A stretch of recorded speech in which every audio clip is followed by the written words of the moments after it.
הזונות בפומפיי.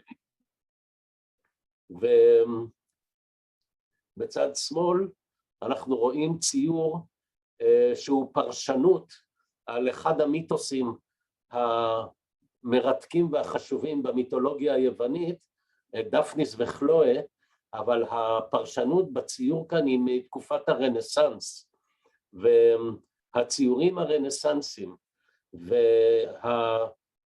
והמסננת החברתית הוויקטוריאנית של המאה ה-19, אם נלך אחורה, אז הופעת הנצרות על רקע העולם הרומי, כל התופעות החברתיות דתיות האלה שימשו מסננת ופריזמה שמשפיעה עלינו היום, בלי שאנחנו מודעים לכך ישירות, על איך אנחנו מפרשים את התופעות שתכף אנחנו נראה בעולם היווני, רומי, במה שאנחנו קוראים העולם הקלאסי. ובואו נצלול ישר אל תוך התוכן כפי שהוא מופיע בביטוי ויזואלי שלו באומנות של יוון הקלאסית, של מה שאנחנו קוראים לתקופה הקלאסית, המאה השישית והחמישית לפני הספירה. אנחנו רואים פה כד ששימש ככלי אחסון לנוזלים, פעמים רבות הנוזלים האלה יכלו להיות יין, ובמיוחד כאשר התוכן של הכדים האלה, התכולה שלהם, הייתה יין, ויין שימש במסיבות חברתיות, מה שנקרא סימפוזיון, כן, הכינוס ביחד, אז גם המוטיבים והנושאים הוויזואליים ששימשו את האומנים, היו קשורים למסיבות האלה. ואנחנו בעצם רואים פה ביטוי מאוד בוטה, מבחינתנו ביטוי בוטה, של הומוסקסואליות גברית, כאשר מה שאנחנו רואים פה בתמונה, אם נתחיל להסתכל על הפרטים יותר מקרוב, קודם כל אנחנו רואים גברים עם אברי מין זכורים. אצל כמה מהם אברי המין זכורים, הם מסודרים פחות או יותר בזוגות, למרות שיש פה גם שלישייה בצד ימין של הכד. חלקם מחזיקים בידיהם, דווקא אלה שאין להם זקן, ואלה הם הצעירים, מחזיקים בידיהם זרים. את הזרים האלה הם קיבלו מתנה מהמבוגרים, ויש לנו כאן תופעה של מה שאנחנו קוראים לה פדרסטיות. הפדרסטיות מהמילה פד כמו פדיאטריק שקשורה לילדים, כאן מדובר על מין עם צעירים, מין עם צעירים או ילדים, תופעה חברתית שהייתה מקובלת במובנים מסוימים בקרב קהילות מסוימות ביוון הקלאסית. המבוגרים שאנחנו רואים כאן בסצנה הזאת, תשימו לב שיש להם זקן, וזה מה שמבדיל אותם מהצעירים, הם חילקו להם מתנות, לפעמים בצורת זרים, לפעמים בצורת מתנות בעלי חיים אקזוטיים. הצידוק החברתי לתופעות האלה, שהיו די רווחות בקרב קהילות רבות ביוון הקדומה, הצידוק היה הטענה שעוסקים פה באקט שהוא גם חינוכי וגם בידורי. חינוכי במובן הזה שהמבוגרים צריכים לחנוך את הצעירים, ללמד אותם, להכניס אותם לסודות החיים, מה שקשור גם לסודות המיניות. התופעה הזאת של הומוסקסואליות היא אמביוולנטית, היא לא מובנת מאליה ולא חד משמעית ביחס של האליטות והפילוסופים. גם אפלטון עסק בנושאים האלה ביצירה המפורסמת שלו שנקראת סימפוזיום או סימפוזיון, שאלה היו המסיבות האלה של הגברים, שהיו מסיבות של גברים בלבד, ומסיבה כזאת יכלה להסתיים אחר כך בללכת לזונה או למשכב זכר עם הצעירים שהשתתפו איתם במסיבה. ולנשים לא היה כל כך מה להגיד בתחום הזה, והכותרת שמופיעה כאן שפשוף נעים, זה לא רק לשם הבדיחה והמליצה, זאת הייתה ברכה מקובלת בקרב אגודות ואחוות של גברים בתקופה הזאת, לפני שהלכו לסימפוזיון או תוך כדי ההכנות ללכת לסימפוזיון, ברכה מאוד מקובלת שמופיעה בחלק מהמחזות של יוון הקלאסית, מברכים אחד את השני בשפשוף נעים, שיהיה לך טוב, שיהיה לך ערב נעים בבילוי הזה שאנחנו הולכים לקיים כאן. אני אגיד עוד הערה אחת לפני שאני עובר הלאה, הביטוי הוויזואלי של תופעות מיניות ביוון וגם ברומא, נראה גם דוגמאות מרומא, רומא אני מתכוון האימפריה הרומית, לא דווקא מהעיר רומא, הביטוי הוויזואלי תמיד היה יותר בוטה, יותר מיני, יותר וולגרי לפעמים, מאשר הביטוי הטקסטואלי. הביטוי הטקסטואלי היה הרבה יותר מרומז. והנה עוד סצנה מאוד אופיינית של פדרסטיות, של גבר מזוקן עם צעיר. הסצנה הזאת שאנחנו רואים כאן, יש לה ביטוי בספרות, במוטיב שהוא הפך להיות לפרוטוטיפ, אב טיפוס של אהבת גברים, של אכילס ופטרוקלוס. כשאנחנו קוראים באיליאדה של הומרוס על אכילס, הלוחם הקשוח, גדול הלוחמים של יוון במלחמת טרויה, וידידו פטרוקלוס שהקטור הרג אותו, ואכילס יוצא בחמת זעם לנקום את מותו. האהבה הזאת בין גברים, יש לה בטקסטים, היא מעודנת, היא מופיעה בצורה מעודנת, ויש לה קונוטציות מהסוג של מה שאנחנו מכירים מאהבת דוד ויהונתן. כאן מה שאנחנו רואים זה שוב, זה ציור על כלי מיוון הקלאסית של מסיבה כזאת, של סימפוזיון, ביטוי מאוד בוטה וישיר של התופעה של מה שנקרא פדרסטיות בחברה היוונית הקלאסית.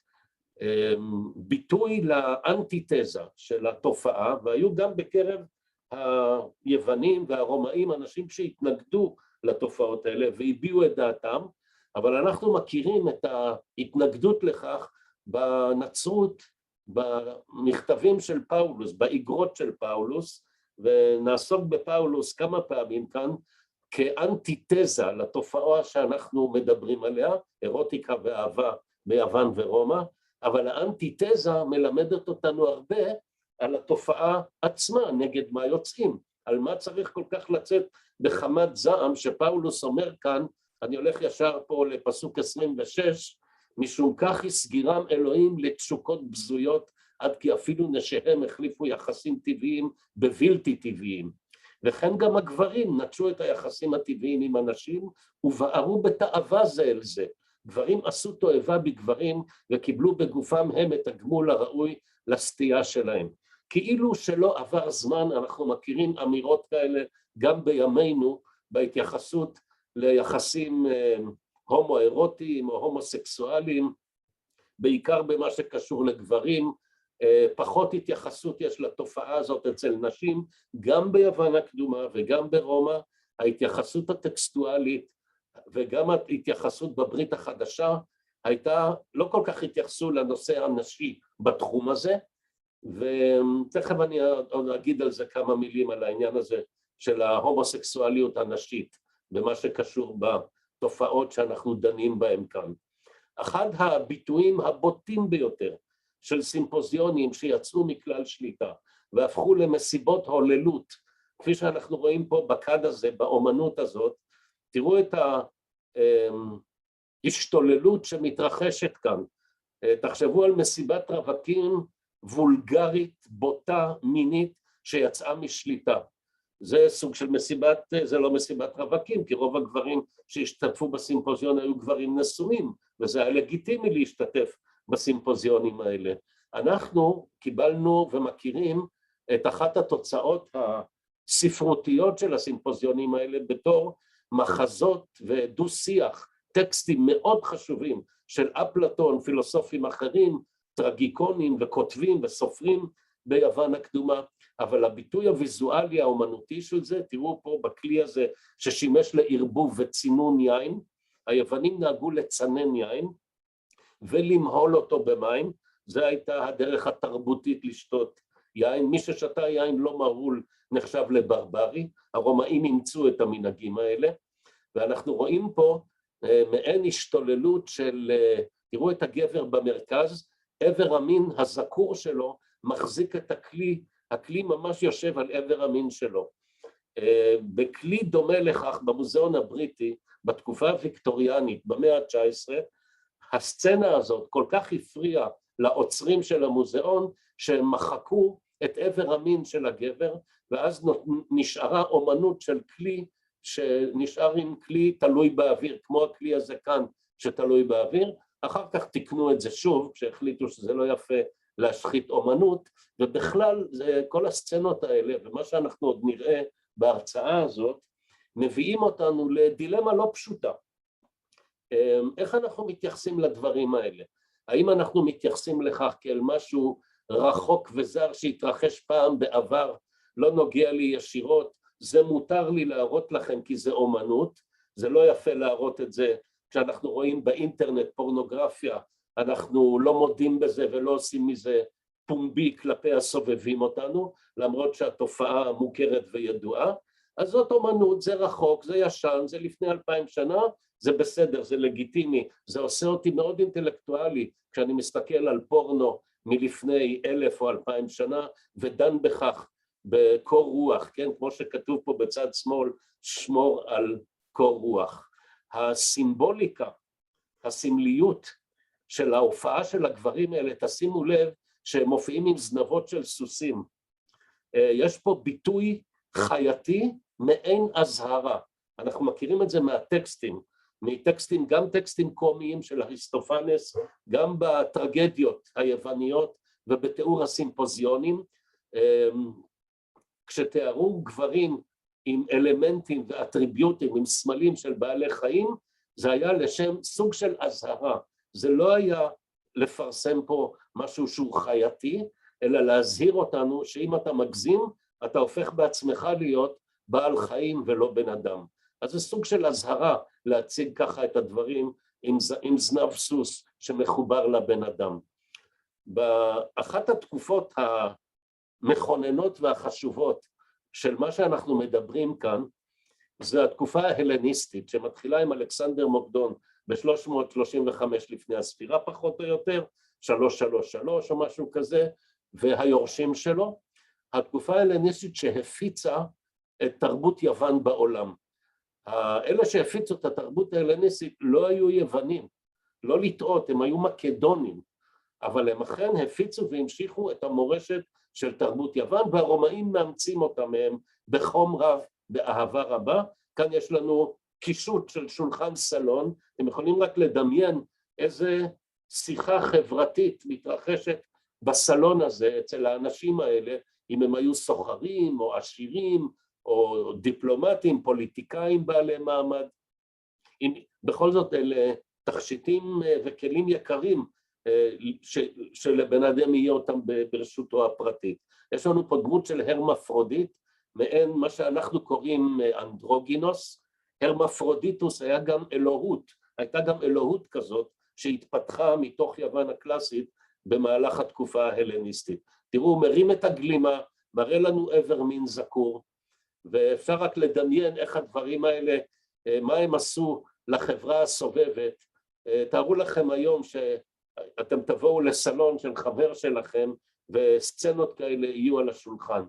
יש לנו פה דגם טרקוטה של האל פן, שוכב מקיים משגל עם תיש, התיש היה סמלו של האל פן, אתם יכולים לראות את האל פן, את האוזניים שלו, של תיש, פרסות הרגליים, כפות הרגליים שלו הם רגלי תיש, ופן הסתובב ביערות והטיל אימה על נערות, רדף אותם, אנס אותם, הפחיד אותם, וזה מקור הביטוי פניקה, מהאל פן, האימה שהוא זרה ביערות.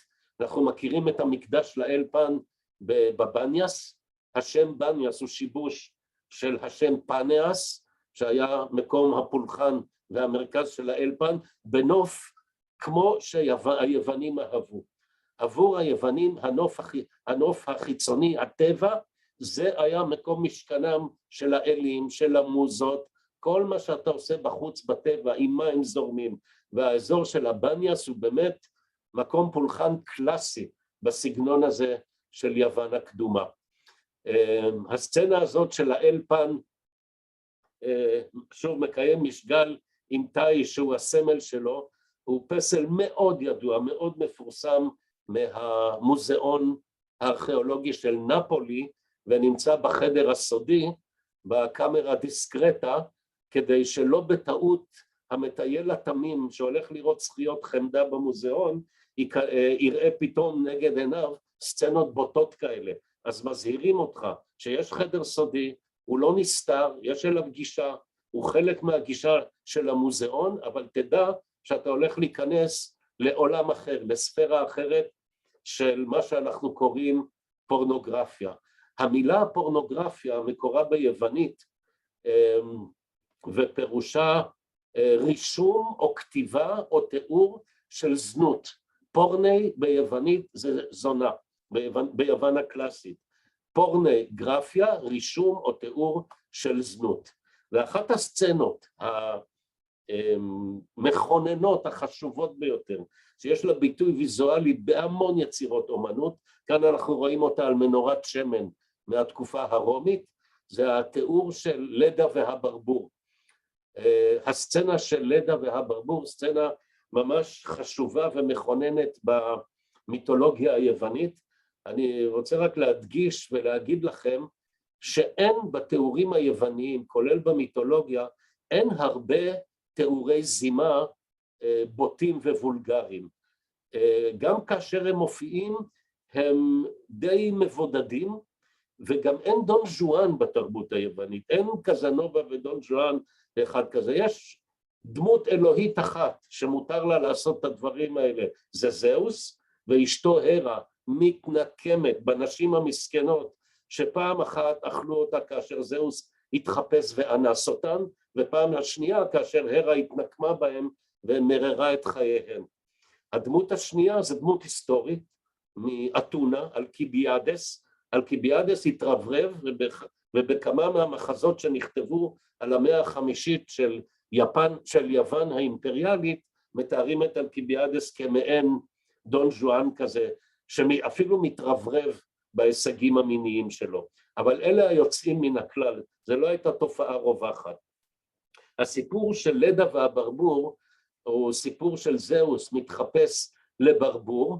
הנה מאחור קופידון דוחף אותו, קופידון אל האהבה דוחף אותו אל זרועותיה, אל חיקה של לדה. אגב, לדה היא נסיכה, היא אשתו של מלך ספרטה בתקופה הזאת, ובזמן שבאותו יום שזהוס בא אל לדה ואנס אותה ובא אל חיקה, באותו בוקר היא גם שכבה עם בעלה, ולכן לאחר 9 חודשים של התעברות היא הטילה 2 ביצים, למרות שהיא אישה בת תמותה, אשתו של מלך ספרטה, מאחר וזהוס האל בא אליה בדמות ברבור, היא מטילה אחרי 9 חודשים 2 ביצים.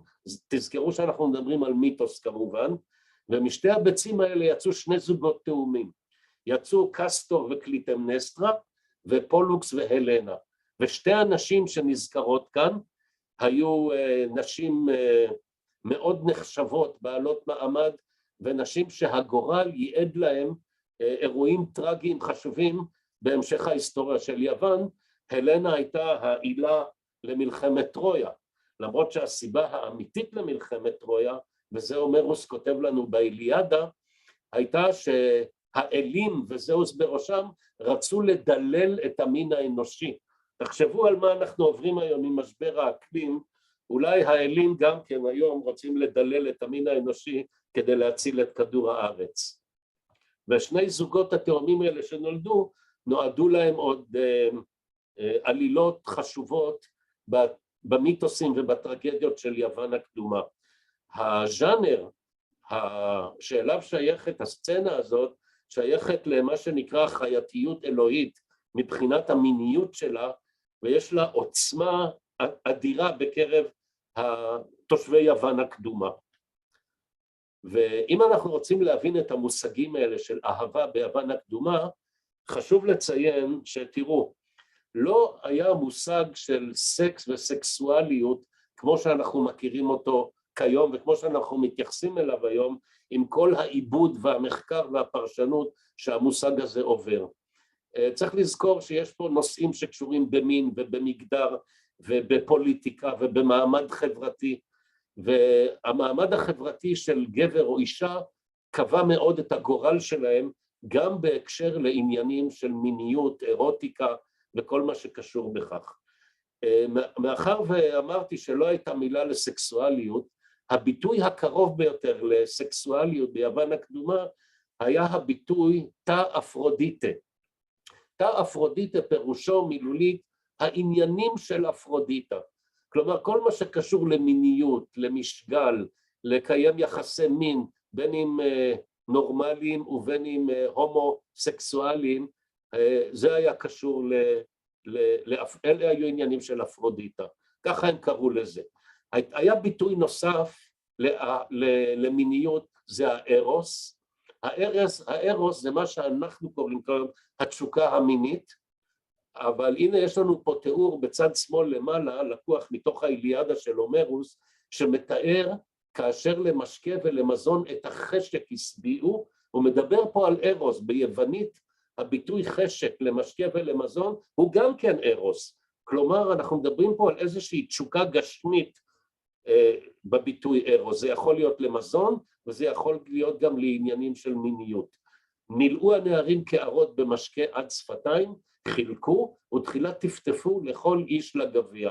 יש פה בעצם תיאור אירוטי גם של מזון וגם של איזושהי מיניות. ביטוי נוסף של אהבה ביוון הקדומה, ביוון הקלאסית, היה אגפה. אגפה זה אהבה לא מינית. אגפה זה אהבה של ערך, אהבה של יחס לבן אדם, לחבר, להשקעה, סעודות האחווה של השליחים של ישו, כשהם מקיימים את המיסה שלהם, נקראה אגפה, סעודת אהבה או אחווה כזאת. אז אלה היו הביטויים של אהבה, ביטויים מילוליים. המיתוס של לדה והברבור קיבל משנה תוקף ויזואלי מעניין לפני לא הרבה שנים, לפני 10-12 שנה אם אני זוכר נכון. תראו את הגילוי של הסצנה של לדה והברבור בפומפיי, בקליפ שאנחנו רואים עכשיו. ככה חשפו, ממש אני חושב שזה היה בשנת 2012-2013, כאשר חשפו את הסצנה הזאת. תראו את הקיר עם הברבור יושב על ברכיה של לדה. ולמיתוסים האלה היו ביטויים מיניים באומנות בתחומים שונים. תכף אנחנו נראה עוד איזושהי דוגמה של ביטויים מיניים מהסוג הזה.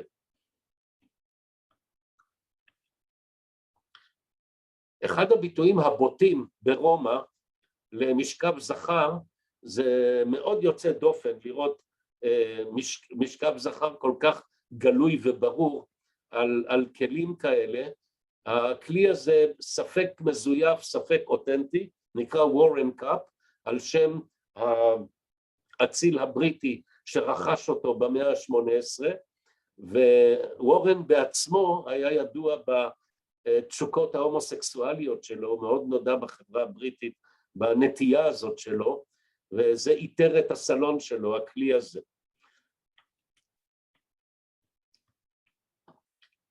הציור הזה שאנחנו רואים כאן הוא מפומפיי, על קיר של חדר הלבשה, מה שנקרא הפודיטריום בבתי המרחץ, ואנחנו רואים פה גבר מקיים מין אוראלי באישה. זה לא פרסומת למעשים כאלה ולא אומנות סתם לשם אומנות. הציורים האלה נעשו מעל המדפים שאנשים היו מניחים את הבגדים שלהם, בין אם בבית המרחץ שהיה בקרבת בית הזונות, או בכניסה לבית הזונות עצמו, איפה שהיו מתפשטים ואו מחליפים בגדים, ומעל כל מדף היה ציור שונה. הציור הזה הוא חלק מסדרה של ציורים, וככה כשאתה שם את הבגדים על המדף, אין סיכוי שתשכח איפה הנחת את הבגדים שלך, כי כל אחד זוכר טוב מאוד את הציור שלו שנמצא מעל המדף. זה במקום מנעול, במקום מפתח. וביטוי אומנותי מעניין לאירוטיקה כזאת, אנחנו רואים פה אישה משתמשת בשני פלוסים מלאכותיים, מה שלימים יקרא דילדו או ויברטור. היא שייכת לז'אנר אומנותי של הדמויות האדומות, אלה ספלי שתייה. זה לא ספל שתייה עמוק מאוד כמו הספלים שאנחנו מחזיקים ביד היום, זה משהו באמצע הדרך כמו קערה קטנה, ויש לה, תשימו לב למאפיינים האפריקאים של האישה הזאת, התסרוקת, השפתיים, אבל מה שמעניין בז'אנר האומנותי הזה, זה שהציור הוא בצד הפנימי של הספל, בדופן הפנימית, והרעיון היה כחלק מהמסיבה, זה שככל שהבן אדם שותה את המשקה ומתקדם בשתייה, נחשפת יותר ויותר הדמות העירומה שמצוירת בתוך הספל, בדופן הפנימית, ככה מעודדים אנשים לשתות את היין ולשתות עוד ועוד, והמסיבה הולכת ומתחממת. ומכל מה שאנחנו רואים עד עכשיו, קל מאוד להבין שהטבע האנושי, היצרים שלנו, התשוקות שלנו, זה החלק הקל של הסיפור. החלק הקשה לעיכול זה השוני התרבותי מתקופה לתקופה, איך אנחנו מתייחסים לזה, איך אנחנו מפרשים את זה, ואיך המורשת הזאת משפיעה על ימינו, עלינו, על ההתנהגות שלנו, התנהגות חברתית, התנהגות מינית, וכל מה שקשור בכך. אני רוצה לעשות פה רגע אתנחתא קלה, ולמקם אותנו מבחינה היסטורית תרבותית. מה המקורות של המיתוסים האלה? לדה והברבור, מלחמת טרויה, כל המיתוסים שקשורים באלים, באלות, במיניות, איפה זה מתחיל ומאיפה זה מגיע? אז בואו נסתכל רגע על ההיסטוריה של יוון הקדומה. השנה 776 שבה התחילו המשחקים האולימפיים, היא מבחינת היוונים הקדומים, שם מתחילה ההיסטוריה שלהם. הומרוס והאיליאדה, זה ראשית ההיסטוריה הכתובה, מבחינת התפיסה שלהם את עצמם. כאן מתחילה ההיסטוריה. אבל כשאנחנו קוראים על מלחמת טרויה ואת הומרוס, את האיליאדה, את האודיסאה וכו', ואחר כך במאה השביעית את הטרגיקונים האתונאיים, הסיודוס למשל, ואחר כך הטרגדיה האתונאית, אייסחילוס, אבריפידס, עם כל הטרגדיות המפורסמות של מדעה, קליטמנסטרה, יאסון וכל מה שקשור בכך, אז זה בשל, כשאנחנו מקבלים את זה, כשהיוונים קיבלו את זה במאה השמינית, שביעית לפני הספירה, זה כבר בשיא הבשלות שלו. המקור, למצוא את המקור לתופעות האלה, למיתוסים האלה, אתה צריך ללכת אחורה בזמן. כאשר התקופה היוונית הקלאסית וההלניסטית, זה מ-776 עד 310, שזה הספרייה באלכסנדריה. שם מתחילה התקופה ההלניסטית, ואחריה תבוא התקופה הרומית. אז זה המיקום מבחינת ההיסטוריה של היצירות, שהם המקור, הרקע, למה שאנחנו מדברים בהרצאה הזאת. אני לא מדגיש ומצטט כל יצירה, אבל הם המקורות שלנו. עוד מעט גם אני אדגים ואדגיש כמה מהם. אז אם זוהי שיא הבשלות, אני צריך ללכת אחורה מ-776 כדי להתחקות אחר המקורות של ההיסטוריוגרפיה של יוון, של התרבות שאנחנו מדברים בה. אז אם תסתכלו בצד ימין, ראשית הזמן, אלה המשחקים האולימפיים הראשונים, מה שראינו קודם כשנת 776, אני צריך ללכת אחורה למלחמת טרויה, היוונים לא קראו לה טרויה, קראו לה איליון, טרויה זה שם מודרני שהופיע אחר כך ברנסנס ומאוחר יותר, אבל צריך ללכת אחורה ל-1200 לפני הספירה, וכשנסתיימה מלחמת טרויה, הסתיים עידן המיתוסים. כל המיתוסים המכוננים, לדה והברבור, המיתולוגיה היוונית, כל מה שאחר כך העלו לנו על הכתב, מבחינת מורשת תרבותית שבעל פה, קיימת כבר כאן, 1000 שנה מוקדם יותר. ואם נלך הלאה אחורה, ל-1550 עד האלף הראשון לפני הספירה, לאזור הפלופונז, יוון של מיקנה, זאת יוון הגדולה, החזקה, מה שנקרא התקופה ההלדית, הארמונות והמלכים, זה שיאו של עידן המיתוסים. אז מאיפה הם הגיעו? מה המקור שלו? מתחקים היום באמצעות מחקרי DNA וכו', הגעתם של היוונים ליוון, 1900 עד 1600 לפני הספירה. ואם אני אלך עוד אחורה, אז אני רואה שהמקור של היצירות האלה, זה בכלל האפוס של הודו, המהברטה. מה תתרגמו למגה, זה הברטה הגדולה, יצירה ענקית, רחבת יריעה. אם אתם לוקחים את האודיסאה והאיליאדה של הומרוס, יש להם 25,000 שורות, אף אחד לא קרא את הכל באמת. אנחנו קוראים תקצירים, תכפילו את זה פי 8 ונקבל את האפוס של הודו, המהברטה. וגם השפה האינדו-אירופאית, מה שאנחנו עוסקים בו כאן זה לא סתם שאלה תיאורטית כמה זה חשוב או לא חשוב ללכת אחורה אל המקורות, זה נותן לנו מידע על תחום התפוצה של השפות האינדו-אירופיות, של התרבות, של המקור של התרבות המערבית שאנחנו מדברים עליה. המהברטה נכתבה בסנסקריט, יש לנו אותה כתובה כבר מהמאה השישית לפני הספירה, זאת הייתה הלטינית של הודו. המחבר האגדי שלה קראו לו ויאסה, הוא היה המקביל של הומרוס, כ-200 שנה לפני הומרוס, 150-200 שנה. למה אני מציין את זה בכלל? כי המהברטה הגדולה, יש לה סיפורים שמזכירים אחד לאחד כמעט את מלחמת טרויה. היוונים את מלחמת טרויה קיבלו מהמקור האינדו-אירופי הזה, המקור של הודו. יש שם דמויות שמתנהגות ומזכירות את העלילות ואת האירועים של הקטור ואכילס וסיפורים של אהבה ובגידה וכל מה שקשור בכך. ובזה אני אסיים את נחתה ההיסטורית הזאת, כי חשוב לי להדגיש את המקורות, מאיפה כל הדברים האלה מגיעים אלינו. ותראו, אם יש למיניות היסטוריה, אז למיניות יש גם גיאוגרפיה, ותכף אנחנו נראה איך זה בא לידי ביטוי. ותראו את תחום ההתפשטות, עוד לפני שמגיעים למיניות, את תחום ההתפשטות של האירועים ההיסטוריים, למשל של מלחמת טרויה, וכל מיני אירועים אחרים שנזכרים במיתוסים. תראו פה למטה את מיקנה, שהאגממנון בא משם.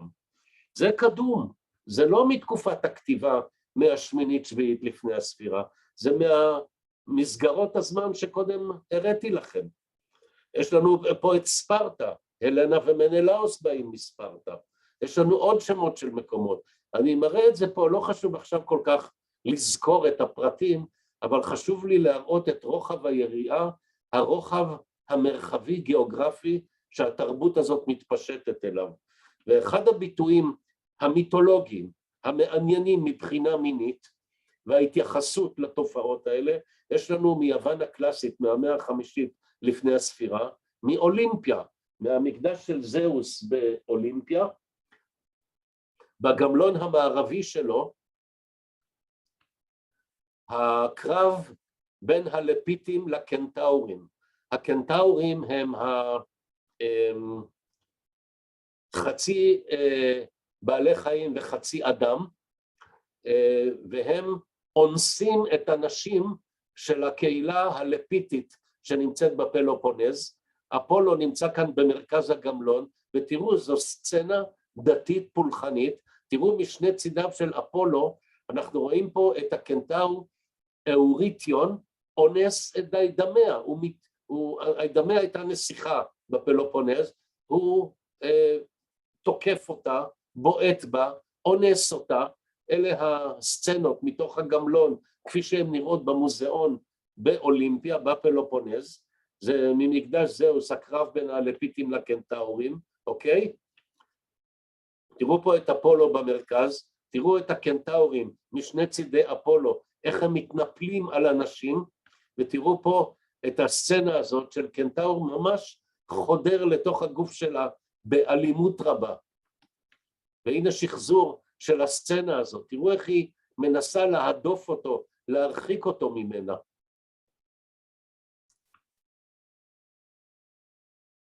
אם נעבור לרגע לרומא, בהרצאה אנחנו כל הזמן ננוע בין יוון לרומא, כי יוון היא המקור, אז ננסה להבין מה היה אתוס בכלל. אנחנו עד עכשיו דיברנו על מיניות, איך החברה תפסה את המיניות על פי הביטוי שלה במיתולוגיה, ראינו ועוד נראה ביטויים אחרים בוטים וחזקים ווולגריים של התופעה, אבל מה הייתה הנורמה? הנורמה לא הייתה שונה מהנורמה של ימינו אנו, מה אני חושב או אנחנו חושבים שצריך להיות האתוס של התנהגות מינית, של משפחה, של התנהגות חברתית. תראו מה פאולוס כותב על הנושא הזה של מיניות. לעניין, הוא כותב אל הקורינתים, זה נקודה מאוד חשובה, תשימו לב למיקום, לגיאוגרפיה. האיגרת של פאולוס אל הקורינתים, כלומר אל הקהילות שהוא מטיף לפגנים של קורינתוס ורוצה לנצר אותם, או שהוא פונה גם, הייתה שם גם קהילה יהודית. לעניין מה שכתבתם אליי, טוב לו לאיש להימנע מאישה. תראו מה זה התגובת נגד לחברה הרומית יוונית, למיתולוגיה, לזימה, לסימפוזיונים. תראו איזה תגובה הנצרות, או לאיזה קיצוניות היא הולכת. הכי טוב היה להימנע מאישה, אבל אין ברירה וצריך להיות עם אישה. משום הזנות עדיף שכל איש יישא לו אישה וכל אישה יהיה לה בעל. האיש יקיים את חובתו לאשתו, וכן גם האישה תקיים את חובתה לבעלה. אוקיי, בסדר. הבנו את הרעיון, אנחנו מכירים את הדברים האלה. בחוק הרומי, המדינה והמשטרה והצנזורים, היו צנזורים, היו משגיחים, היו מפקחים, שהיו אחראים על, נקרא לזה, על נורמות חברתיות, על צניעות וכל מה שקשור בכך, ועסקו בנושאי דת ומדינה, עסקו כדת וכדין בנושא החוק, וכדת וכמין בנושא החברה. למשל, היו חוקים, הייתה מערכת חוקים, עם עונש, למשל עונש על אונס, תלוי מי אונס ואת מי האונס ומי הנאנס. אם הנאנס הוא עבד או שפחה, העונש הוא קל מאוד, או בכלל אין עונש, כי הם רכוש של הבעלים שלהם. העונש על בגידה, על גבר, היה יותר חמור מאשר העונש על אונס. למה? כי אישה שבגדה עם גבר זר, הגבר חייב בעונש כלפי ופיצוי כלפי הבעל של האישה הבוגדת. למה? כי היא רכוש שלו. אלא האישה בכלל לא מתייחסים בהקשר הזה. היא כבר תחטוף את שלה. אבל האינטראקציה החוקית ומערכת הדינים והמשפט עסקה בכלל בנושאים של רכוש. עוד נקודה חשובה, ההיררכיה החברתית. בהיררכיה החברתית, בין אונס ונאנס, השאלה היא מי חודר ומי נחדר, גם בסימפוזיונים. איש ביוון הקדומה, בן אדם ביוון הקדומה, שהבן שלו היה הומוסקסואל או עסק בזנות, היה בן אדם שהיו מוקיעים אותו מהחברה. לא היו מחרימים אותו ב100%, אבל הוא לא יכול היה להשתתף בכל מיני פעולות ציבוריות שהיו קשורות ביוקרה. זה נחשב לבזוי. אם אתה חודר זה בסדר, אם אתה נחדר זה לא בסדר. זה אתוס שמזכיר לנו את האתוס של בתי כלא, במה שקשור בהומוסקסואליות ואונס. מה שאנחנו רואים פה בכלי היווני הזה, מיוון הקלאסית, אנחנו רואים דמות של הטיירה. הטיירות היו זונות צמרת, מעין גיישות. הן היו אמורות להיות אינטלקטואליות ומנגנות, לפעמים רואים אותה עם כלי נגינה. היא אחראית על הבידור של הגבר. היו הטיירות שהגיעו לדרגות, למעמד חברתי מאוד גבוה, גם בזכות ההכנסה הכספית שלהם וגם בזכות זה שהיו להם פטרונים. אישה אינטלקטואלית הייתה מצרך מבוקש ביוון הקדומה, ואם היא הייתה יפה וסקסית, אז היה עוד יותר טוב. והיו כמה כאלה שהצליחו להגיע למעמד מאוד בכיר. בואו נראה רגע עוד פעם את פאולוס באיגרת אל הקורינתיים, תראו מה הוא כותב. תראו את כל אני לא אקריא הכל, אבל תשימו לב להדגשות במרקר כחול, שעוסקות בניאוף ובזנות ומשכב זכר. תראו כמה פעמים זה נזכר כאן. או שמא אינכם יודעים כי עושי עוול לא ירשו את מלכות האלוהים, אל תטעו, לא זונים ולא עובדי אלילים, לא מנאפים, לא עושי זימה ולא יודעי משכב זכר וכו' וכו'. אני לא אקרא הכל, תסתכלו על זה עוד כמה שניות ותראו את התייחסות כל כך ותראו כמה פעמים הוא מזכיר את הנושא של זונה וזנות. מה זה צריך להיות? למה בקורינתוס? מה זה הקטע הזה? פאולוס לא המציא את זה. אני אגיד לכם כבר, אני אקדים את המאוחר שמתקרב כל כך. הנה קורינתוס שיושבת על מיצר, יבשה צר, בין שני גופי מים גדולים, בין הים התיכון לחלק המערבי, בין הים האגאי לים האיוני, ותסתכלו על הנמל בציור הזה, זה מודל, כן? זה ציור שמשקף מציאות, אבל זה ציור. במפרץ קורינט, תראו את הנמל המפואר של קורינטוס. לקורינטוס יצאו מוניטין של מקום של זונות. לא במקרה, בזכות המיקום שלה, הנה מקדש אפולו בקורינטוס, השרידים שלו. תראו פה על המפה הזאת של גוגל את אתונה וקורינטוס, אתונה מימין באליפסה הצהובה, קורינטוס משמאל. לקורינטוס יצאו מוניטין של מקום של זונות. קורינטוס הייתה עיר שנהנתה משני נמלים, בגלל מיצר היבשה הצר, שמחבר את שני חלקי הים התיכון, מצד אחד הים האגאי, האיוני מימין, ממזרח, והאגאי ממערב, כשבים האגאי אתה עובר דרך מיצר מעל פטרס, החוצה אל מה שנקרא מגנה גרקיה, יוון הגדולה, האזור של דרום איטליה וסיציליה של ימינו. עד לשם התפשטו מושבות המסחר של יוון.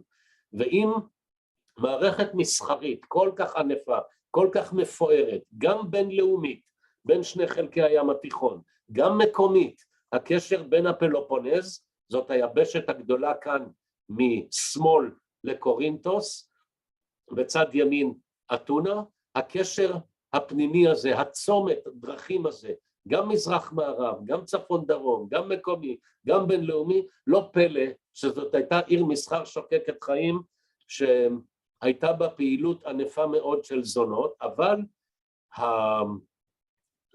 הסטיגמה והסטריאוטיפ של קורינטוס כמקום שנודע בזנות שלו, זה לא פאולוס המציא, זה מופיע כבר בכתבים של יוון הקלאסית, כאשר באתונה כותבי הטרגדיות וכותבי הקומדיות, כמו אריסטופנס למשל, לקחו ועשו בעצם, אפשר להגיד שאתם מכירים את הביטוי פורנוגרפיה זה עניין של גיאוגרפיה, הם לקחו שם של מקום ועשו ממנו פועל.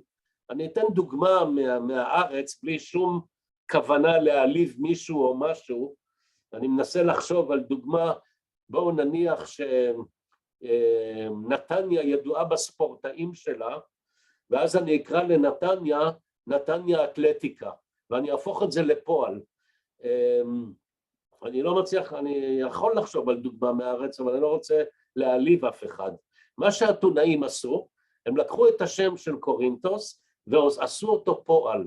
אז קורינטזיין למשל, פירושו לעסוק בזנות. קורינטיה זה סטאי, פירושו להיות סרסור של זונות.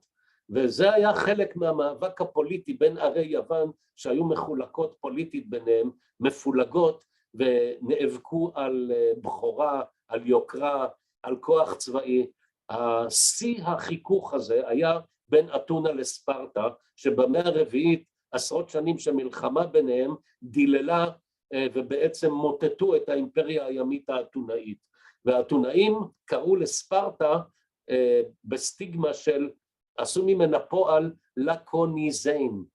ספרטה יושבת בחבל ארץ שנקרא לקוניה, מכאן אגב בא הביטוי דיבור לקוני, שהוא דיבור חד וקצר ופרקטי, בלי יותר מדי התחכמויות. וגם ספרטה, גם קורינטוס, גם האי לסבוס, לסביזיין, פירושו היה לעשות מעשים מושחתים ונפשעים, לא דווקא לסביות, זה הזיהוי של לסבוס עם לסביות הגיע בספרות היוון, בעצם בספרות הרומית, הלניסטית ורומית. ביוון הקלאסית עוד לא היה השיוך של האי לסביות, של האי לסבוס עם לסביות. מה שחשוב זה שהשמות של המקומות הפכו לקונוטציות של תרבות מאוד מינית. והביטוי פורנוגרפיה היא עניין של גיאוגרפיה, מופיע לנו, זה ביטוי מודרני, הוא מופיע במחזה בית התה של ירח אוגוסט. אם אתם זוכרים את דמותו של סקיני במחזה בית התה של ירח אוגוסט, זה בעצם מחזה אמריקאי משנות ה-40 או ה-50, שהוא מחזה אתנוצנטרי שמתאר את יפן, את המיניות והאירוטיקה של יפן. ואני זוכר את דמותו של סקיני כשרפאל קלצ'קין שיחק אותו לפני הרבה שנים, ומשם בא הביטוי פורנוגרפיה, עניין של גיאוגרפיה, אבל היוונים הקדומים כבר עשו את זה בעצמם, בכך שהם זיהו מקומות, שמות של מקומות, עם התנהגות מינית, ונתנו לה את הסטיגמה ואת הסטריאוטיפ שלהם. כשהם אמרו לקוניזיין על ספרטה, הם התכוונו להומוסקסואליות זכרית בצורה הכי בוטה שלה. במחזות של אריסטופנס, בקומדיות שלו, הוא מתאר את הספרטנים כאנשים לא נורמליים. למה? כי הם עוסקים במין לא לצורכי רבייה. ומכאן באים הביטויים האלה, אתם יכולים לראות קורינתיה זומאי, על שם קורינתוס, פירושו לסחור בזונות. תירסיאס הייתה מזוהה עם טרנסקסואליות, כלומר עם טרנסג'נדריות, גברים שמתחפשים לנשים או אפילו מתנהגים כנשים, ואם גבר מתנהג כאישה וחודרים לתוכו, כבר זה עושה אותו נחות. סיבריזיין, על שם סיברי, מקום בצפון מערב הפלופונז, רודף תענוגות, זנאי. עד היום יש ביטוי שהוא מורשת של אנגליה הוויקטוריאנית, שנקרא סיבריאן פלז'ר, כלומר תענוגות מושחתים של זנות, סיבריאן, מהשם המקום הזה. רבים מהביטויים האלה, כמו דיבור לקוני, סיבריאן וכו', הגיעו אלינו, אבל הם הגיעו אלינו כבר מופשטים מהקונטקסט המקורי שלהם, שהיה קונטקסט חברתי שקשור בהתנהגות מינית ביוון הקלאסית, כאשר האתונאים שראו את עצמם נעלים על אחרים, אריסטופנס, אחר כך סופר רומי בשם לוקיאנוס, עסק בנושא הזה ודיבר על לסביות. הנה לקוניזיין שראינו, והנה רחוב בהרקולנום ברומא, כך נראה רחוב טיפוסי בעיר רומית שוקקת חיים, ואנחנו יכולים לראות כאן את תחום ההשפעה של ההתפרצות של הווזוב שהרסה את הרקולנום ממערב לווזוב, משמאל, ואת פומפיי ממזרח לו. שני המקומות האלה, שני שמות המקומות האלה קשורים בהרקולס. הרקולנום, קל להבין איך הוא נובע משמו של הרקולס. פומפיי קשורה בשמו של הרקולס באירוע שנקשר למעשיו המיתולוגיים של הרקולס. הרקולס קיבל עונש למלא 10 או 12 משימות סיזיפיות כמעט בלתי אפשריות, אחת מהן להצעיד את הפרים של גיפיון, שהיו פרים פראיים, להשתלט עליהם ולהצעיד אותם. הוא הצעיד אותם בתהלוכה מפוארת, ומכאן בא השם פומפיי, כמו באנגלית פומפוס, משהו עשיר, מפואר, גרנדיוזי. והנה סצנה מבית הזונות של פומפיי, וכדי שבן אדם לא יטעה איך מגיעים אל בית הזונות, אז היו תמרורים חקוקים באבן על הסמטאות, כדי שלא תצטרך לשאול, וזה מראה לנו שוב את הבוטות, את היחס למין, שלא תהיה אי הבנה. זה לא אקזוטיקה שמעלה חיוך, אלה דברים קשים מאוד, כי ברור לכם שהזונות והעבדים וההיררכיה החברתית של מי שעסק בתחומים האלה, חייהם היו אומללים אז בדיוק כמו היום. מה הייתה הנורמה? איך אנחנו יודעים על הנורמה המינית של בן אדם נורמטיבי? נעזוב רגע את העניין של הזנות וכל מה שקשור בכך. זה היה מאוד מקובל שגברים, גם ביוון, גם ברומא, יש לו את אשתו ויש את המשפחה ושם צריך להתנהג יפה, ויש דברים שמותר לו לעשות כשהוא הולך לבית הזונות ולסימפוזיונים. אבל מה הייתה הנורמה? בואו נראה את המשנה הזאת ממסכת כתובות, מימיו של רבי אליעזר, שנת 80 לספירה, שמשקפת את התרבות של רומא. בחוקים הרומיים ובכתבים הרומיים אנחנו מוצאים בדיוק את מה שאנחנו רואים פה עכשיו. המדיר את אשתו מתשמיש המיטה, בית שמאי אומרים 2 שבתות, כלומר שבועיים התנזר מאשתו משיקולים היגייניים, בית הלל אומרים שבת אחת, שבוע אחד. התלמידים יוצאים לתלמוד תורה שלא ברשות 30 יום, כלומר תלמידים צעירים מותר להם לקיים סקס, לקיים מין כל יום במשך החודש. הפועלים שבת אחת, פועל טוב לו ועדיף לו שיקיים מיניות עם זוגתו פעם בשבוע. אחרת הוא לא יהיה פועל טוב, זה הרעיון מאחורי זה, זה היה האתוס הרומי של החברה הרומית, סך הכל מה שפה נאמר לנו במשנה, מהדהד לנו את הנורמות החברתיות של התקופה ברומא, זה לא משהו שהוא נגד נשים או בעד נשים וכל מה שקשור בכך. הפועלים 2 בשבת, כלומר הפועלים יכולים פעמיים בשבוע לעשות מין, תלוי איפה, כן? מתי ואיפה, החמרים פעם בשבוע, אלה נהגי החמורים, הגמלים 1 ל-30 יום, הספנים 1 ל-6 חודשים. ברור לכם שגבר ברומא, ככל שהדברים האלה נשמעים שרירותיים, אף אזרח רומאי לא היה מתווכח עם זה, חוץ אולי למלאכים בנמל ונהגי הגמלים, פעם בחצי שנה מרשם למיניות, אבל זה הביטוי של התקופה של החברה באימפריה הרומית. 200 שנה אחר כך, רב שייסד, זה היה הכינוי שלו, התואר שלו, האמורה שייסד את ישיבת סורה, עיראק של היום, תחת שלטון פרס, נראה שהוא מאמץ את המרשם הזה שראינו פה במשנה, כי הוא מתאר אישה שהוא מכיר ורומז אודותיה כמי שאוכלת איתו בכל יום שישי. הוא אומר פה בעדינות, היא פעם בשבוע ביום שישי מקיימת יחסי מין, אוכלת עם בן זוגה. אז אלה היו הנורמות החברתיות. אנחנו רואים פה תא של זונה בפומפיי, סליחה שאני ככה קופץ מספירה לספירה, מנורמות בואו נקרא לזה נורמות אחרות, לא נהיה צבועים, גם זאת הייתה נורמה, והביטוי של תא של זונה היה קוביקולום, במשנה אנחנו מכירים את הביטוי קובה של זונות, הביטוי קובה מקורו בלטינית קוביקולום. ממצא מעניין שנמצא בפריז, במוזיאון, באחד המוזיאונים בפריז, הוא סנדל שכתוב עליו ביוונית קולוטי, בוא בעקבותיי, follow me, כמו שאומרים באנגלית. זה דגם טרקוטה של סנדל, במקור סנדלים כאלה נעלו הזונות, וכשהיא הייתה מרימה את הרגל כדי ללכת, הכתובת הזאת הייתה מתגלה, ומי שרצה זונה יכול היה ללכת אחריה, היא הייתה מרימה את הרגל רק כשהיא הייתה מזמינה לקוח, והוא ידע שהוא יכול ללכת אחריה, אפשר לחסוך דיבורים ומשאים ומתנים ואי הבנות עם מי אני מתעסק פה בהקשר הזה. ואלה הסימונים ששימשו אמצעי תשלום.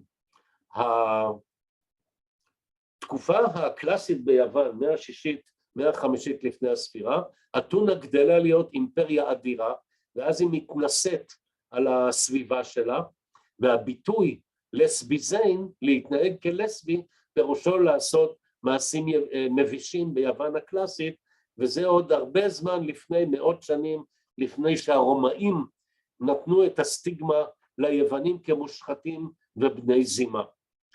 ואם נסתכל על סצנה אירוטית, נקרא לה נורמטיבית, זוהי סצנה במקום מאוד אינטימי, זה לא קשור לזנות, ככה בוחר זוג עשיר לאתר את הרצפה בפסיפס, במקום שטיח של התקופה, בסיציליה, במזרח סיציליה, בווילה רומית יפהפייה עם פסיפסים מרהיבים, וילה שנקראת, בעיר שנקראת פיאצה ארמרינה, השם פיאצה ארמרינה זה לא שם של כיכר, זה שם של עיירה, והווילה הרומית הזאת נמצאת שם, זאת סצנה אינטימית של זוג בעלי הבית בחדר השינה שלהם, וככה הם מציגים את עצמם עבור עצמם, זה דלת אמותיהם, לכאן לא נכנסו זרים, זה היה רק שלהם. אז גם נורמות כאלה הם בסדר גמור, מה שזוג עושה בדלת אמותיו זאת זכותם, ואין לאף אחד זכות לשפוט אותם. הנוף של הסביבה שאנחנו עוסקים בה, הרקולנום, פומפיי, סיציליה, פיאצה ארמרינה שנמצאת בסיציליה, כאן אנחנו באי וולקנו, מעל הלוע של הר הגעש וולקנו, זה המקום שנתן את השם שלו לכל התופעות בעולם, לוולקניזם, אוקיי? הוא פעיל עד היום אגב. וולקן הוא במיתולוגיה הרומית, המקביל של הפייסטוס במיתולוגיה היוונית, הנפח, המכוער, הצולע, וכמו שאנחנו יודעים שהיוונים ידעו לעשות במיתוסים ובטרגדיות שלהם, הנפח המכוער והצולע קיבל את היפה בנשים, הוא היה בן זוגה של אפרודיטה. וזוג לדוגמה מפומפיי, תראו את הזוג הזה, את הבעל ואת האישה, איך הם מופיעים, איך הם לבושים, מה הם מחזיקים, איך הם מסורקים, ממש מודל של המשפחה, כמו שראינו בכתבים של זוג שהמיניות שלו היא נורמטיבית, כמו שראינו במשנה בכתובות, והנה עוד דוגמה ממסכת כתובות, מה התפקידים של האישה? אין כל כך הרבה התייחסות לתפקידים של הגבר, כי התפקידים של הגבר היו מובנים מעליהם, הוא השליט, הוא הזכר, הוא החודר, אל האישה צריך להתייחס במערכת הנורמות והמוסר והחוקים, ולהכתיב לה איך להתנהג. אז עוד פעם ממסכת כתובות, תאמינו לי זה משקף אחד לאחד את מערכת החוקים הרומית ואת הנורמות בחברה הרומית. חכמי חז"ל שכתבו את הדברים האלה לא המציאו את זה, זה הסביבה התרבותית שלהם באימפריה הרומית. אלו מלאכות שהאישה עושה לבעלה, טוחנת ואופה ומכבסת, מבשלת ומניקה את בנה, מצאת לו המיטה ועושה בצמר. שימו לב ועושה בצמר, במצבות קבורה של נשים ברומא, שבעלים עשו לנשותיהם, או בנים זכרים עשו לאימהות שלהם, תמיד מופיעה השורה האישה שטובה בצמר. זה הפך לשם נרדף לאישה נורמטיבית, לאישה טובה, לאישה משקיענית. אישה שלא עוסקת בצמר היא לא אישה טובה, זאת לא משפחה, אלה לא חיי נישואים כמו שהם צריכים להיראות. ואומר לנו פה רבי אליעזר במשנה הזאת, אם האישה הביאה שפחה אחת הביתה, אז היא פטורה מעבודות מסוימות, לא טוחנת, לא אופה, לא מכבסת. אם היא הביאה שתי נשים, אז היא לא מבשלת ולא מניקה, וכך הלאה. רבי אליעזר אומר על זה, אפילו הכניסה לו 100 שפחות, כלומר כופה אותה לעשות בצמר, שהבטלה מביאה לידי זימה. תראו איך התביעה בצמר הופכת להיות איזשהו אב טיפוס של אווירה משפחתית. מעניין מאוד הדברים האלה. והנה בשדרת הקברים של פומפיי, מצבה של נבולי עתיכה, שדרת הקברים הזאת היא מאוד מעניינת, עם הכתובות שלה והמונומנטים שלה. האישה הזאת הייתה שפחה, והייתה נשואה לעבד, ושניהם עלו לגדולה. אלה היוצאים מן הכלל שמעידים על הכלל. המעמד של האנשים האלה היה בתחתית החברה. This is the tomb of Naivalia Teich. Around the back at the moment, you can see down here the entrance into the tomb, which is where she and her various freedmen and other family members were buried. Nothing in here any longer now, just some niches where the funerary urns and grave goods were deposited. They've obviously all long since been removed, presumably when the tomb was excavated. No trace of it today, just rubbish. There would have been a door here, of course. We'll now walk back and have a look at the tomb. אני עוצר את זה כדי שנתקדם, הבנתם את הרעיון, ובאותו מקום בפומפיי והרקולנום, אנחנו רואים אישה נושאת פלוס נגד עין הרע, אלה הצדדים הפולחניים של המיניות. כשאנחנו מדברים נגד עין הרע, תראו שאפילו בקצה של הפלוס מסורטטת עין, והאישה מובילה את הפלוס הזה לפולחן אל מקדש של אל שנקרא פריאפוס, וככה הוא מופיע באיקונוגרפיה ובציורים ובפסלים. עכשיו, מי שייכנס למוזיאון הארכיאולוגי של נפולי ויראה שם את החדר, מה שנקרא החדר הסודי, יש שם כמות אדירה של צלמיות, של פסלים בגדלים שונים, של ציורים, של קרטונאז', של כל מיני גילופים בעץ, במתכת, במתכות יקרות. זה רק מראה לנו כמה הרבה התעסקו בנושא הזה. אולי זה סוג של דקדנס עם שקיעתה של האימפריה הרומית, לא ניכנס לזה עכשיו, זה נושא סבוך מאוד. תראו אנחנו חוזרים אחורה ליוון, למורשת של התרבות הזאת, רק שברומא היא קיבלה צורה הרבה יותר בוטה, אבל הנה באי דלוס, אנחנו רואים פה גילוף במקדש של דיוניסוס, דיוניסוס אל היין, שבדמותו נקשרו בקחנליות, תראו את הגילוף של עבר המין והאשכים על עמוד האבן, אפילו הציפור שחקוקה פה על האבן נקראת ציפור פלוס, תראו את הראש של הציפור מעוצב בדמות של פלוס, של עבר מין זכרי. לקראת סוף ימי הרפובליקה, אנחנו נסיים עוד איזה 4-5 דקות, לקראת סוף ימי הרפובליקה, הבוטות והשחיתות המינית הייתה כל כך עצומה, עד שאוגוסטוס הקיסר כשליט שם לב לכך, ולמרות שהוא עצמו לא טמן את זרעו בצלחת, הוסיף לתענוגות שלו נשים נשואות, עסק במסיבות חשק, הוא לא הפוליטיקאי הראשון שניסה לשקם ערכי משפחה על ידי חקיקה, אבל לא בדיוק נתן דוגמה בעצמו בגופו, ואחד השיאים, אנחנו מכירים את זה מהסדרה אני קלאודיוס שראינו לפני הרבה שנים בטלוויזיה, הבת של אוגוסטוס יוליה הייתה נודעת במסיבות החשק והזימה שלה, עד שאוגוסטוס בעצמו נאלץ להגלות אותה לעיר רחוק, והארמון של המלכים היוליו קלאודיאנים בקפרי, באי קפרי, זה שחזור של הארמון בקפרי של המלכים היוליו קלאודיאנים, הנה השרידים של הארמון בקפרי, וככה הוא נראה בשחזור. כאן נעשו כמה ממעשי הזימה במקום שנקרא וילה ג'וביס, כמה ממעשי הזימה המושחתים והאיומים ביותר של קיסרי רומא האחרונים, והם מופיעים בכתובים, יש את תיאורי הזימה האלה בכתובים. תסתכלו על המטבעות האלה של אספסיאנוס, מטבע שמפורסם מאוד שנקרא יודעה קפטה, יהודה השבויה, זה מטבע שאספסיאנוס ואחר כך בנו טיטוס טבעו לזכר, להנצחת הניצחון הגדול שלהם, דיכוי המרד הגדול, כיבוש יהודה, הרס ירושלים ובית המקדש.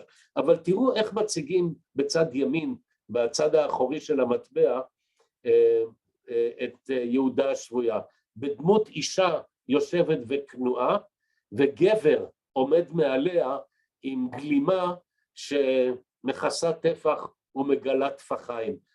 כלומר, הם לוקחים את עולם הדימויים מעולם המיניות כדי להראות דיכוי וכניעה. ככה מדכאים, כמו האישה המדוכאת לצורכי מיניות, ככה יהודה השבויה. זה מלמד אותנו הרבה מאוד על הנורמות המוסריות, החברתיות, כולל אחר כך מטבעות שנטבעו במתכות יקרות יותר של יהודה השבויה, של אספסיאנוס. ונסיים, כמעט נסיים, בווילה מאוד מפורסמת בפומפיי, נקראת הווילה של המיסטריות, מבנה מאוד מורכב ומסובך עם הרבה מאוד תפקודים, טובל בגני ירק וקרקע חקלאית פוריה מאוד, והיא נקראת וילת המיסטריות בזכות אולם האירוח הגדול, שיש בו סצנות אירוטיות של מסתורין שנראים כמו טקסי חניכה של נשים צעירות, והכנסתם בסוד המיסטריות של המיניות, של הפולחן של דיוניסוס. יש במחקר ויכוחים רבים על הפרשנות של הסצנה הזאת, אבל ויזואלית מה שמעניין זה היופי של הסצנות. תראו את הדמות בצד שמאל של המטרונה. הביטוי מטרונה או מטרוניטה, זאת האישה הנורמטיבית של המשפחה, ככה צריך להיות. והיא מנהלת את הטקס, והיא מכניסה את האישה הצעירה לטקס חניכה אל דמות בצד ימין. תראו את הדמות העירומה הזאת, מיניות מאוד בוטה, מחזיק נבל בידו, הוא מייצג את דיוניסוס או היותו משרת של אל היין דיוניסוס.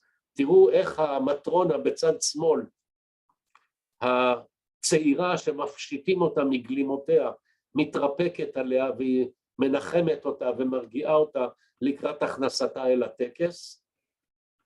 וזוהי וילת המיסטריות. תראו את כלי הנגינה שיש לנו פה. בצד שמאל הדמות העירומה עם נבל, מימין לו צעיר עם חליל פן, והכל משדר פה סוג של תרבות ואירוטיקה. בואו נסכם מה היה לנו פה. יש לנו כאן ביטויים ויזואליים של זנות, של עבדות, של דיכוי. צריך לזכור שכל מה שסיפרתי לכם פה, וזה מעט, זה בזעיר אנפין מבחינת כמות האומנות והספרות והשירה שעוסקות בנושא הזה בעולם הקדום, דרך התקופה ההלניסטית, דרך הפרשנות של הרנסנס. הרבה מהתפיסות שלנו מעוצבות דרך הפרשנות של הרנסנס בכלל. ראינו את חיי המין קצת, בזעיר אנפין, המילה אנפין פה מתאימה דווקא, חיי המין של היוונים והרומאים, שככל שהם היו שונים מאלה שלנו מבחינת הביטוי החיצוני שלהם, עדיין אנחנו רואים שלא השתנה הרבה בתרבות האנושית. לא כדאי להיות צבועים בנושא הזה, וכדאי לזכור שהתופעות האלה מרכזיות לתפיסות המודרניות שלנו, אודות מיניות, זהות מינית, מגדר. איך אנחנו מפרשים את ההבנה שלנו מבחינת יחסים בין עבר להווה. התרבות היוונית רומית הקדומה ממשיכה להיות רלוונטית גם בדיון, גם כשאנחנו מדברים על תרבות ופוליטיקה וחברה, אז למה לא בנושא מיניות? בהחלט זה משפיע עלינו. יש לי עוד הרבה מה שאפשר להגיד, אני לא רוצה להלאות אתכם, אני רוצה לסיים בסיכום של הסיכום, במילותיו של חוקר חשוב של התרבות האנושית, וגם עסק בנושא מיניות, אריך נוימן, יונגיסט, היה בעצמו תלמיד של קרל יונג, ובמחקר שלו, הפחד מן הנשי, מ-1952, הוא אומר את הדברים הבאים. המאמרים על הנשי נכתבו כתגובה לחד צדדיות של ערכי הפטריארכליות הזכרית המערבית, ובשל הבורות הבסיסית בהבנת השונה בפסיכולוגיית הנשי ובפסיכולוגיה של האישה. חוסר הבנה זה תרם רבות למשברים שונים של תקופתנו. הבנת הנשי, אומר נוימן, חשובה גם עבור הפרט, אך גם לשם ריפוי החברה. ההיסטוריה והתפתחות התודעה במערב היא בעיקר גברית, גם במשמעות של מוכוונות לפעילות, וגם בהיותה מובילה לחיזוק הפטריארכליות של התרבות והחברה. אני רוצה להגיד לכם תודה על הסבלנות.